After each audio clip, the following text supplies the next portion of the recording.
আমাকে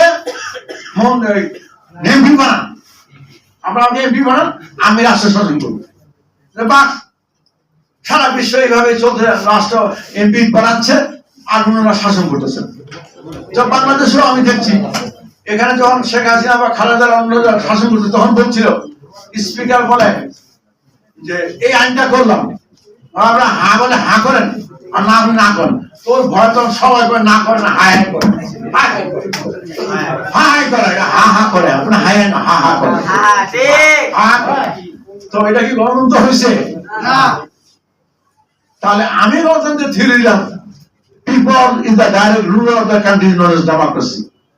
জনগণ সরাসরি ভাবে রাষ্ট্রের শাসক, এই গণতন্ত্র। জনগণ তিন ভিত্তিক আইন করবেন, বিজ্ঞান ভিত্তিক, ঐতিহাসিক এবং সাংস্কৃতিক।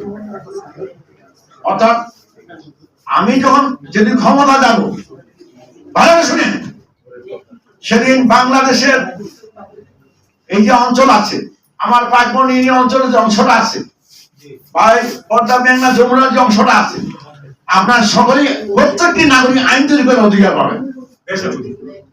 প্রত্যেকটা কিভাবে? আমি প্রায় আমার পাকবন ইউনিয়ন অঞ্চলের মধ্যে আমার প্ল্যান আছে যে প্রতিটা ইউনিয়ন পর্যায়ে একটাকে পার্লামেন্ট দেওয়া। সেখানে আপনি আইন করবেন, তিন বিসি যেটা হবে সেটা গ্রহণ করবো, আর বাকিটা সাতটা বাদ যাবে। আর আমার যে বড় পার্লামেন্ট থাকবে, এছাড়া আইন করার কোনো সুযোগ থাকবে না। অর্থাৎ আমি কোনো আইন করতে পারবো না, জনগণ আইন করবে। অর্থাৎ পার্লামেন্টটা দ্বিকক্ষ বিশিষ্ট করবো, একটা আইন করবে, একটা শাসন করবে। আর আমার পার্লামেন্ট যদি আইন করে থাকে, এটা রেফারেন্ডাম দিব আমি। আমার চারে বছর বলে থাকেন রেফারেন্ডাম দিবে, রেফারেন্ডাম দিবে। রেফারেন্ডাম দিলে জনতা যদি না হয়ে গেল, জনতার শাসন। তো আমি তো জনগণের শাসন কায়েম করতে যাচ্ছি, আপনারা আমাকে তো সুযোগ দিচ্ছেন। এই যে অংশ করছে, এটাও একটা সুযোগ দেওয়া, আমার ওয়ার্কারের কাছে এটা একটা সুযোগ দেওয়া, আমি প্রথম বলছি এটা একটা সুযোগ দেওয়া।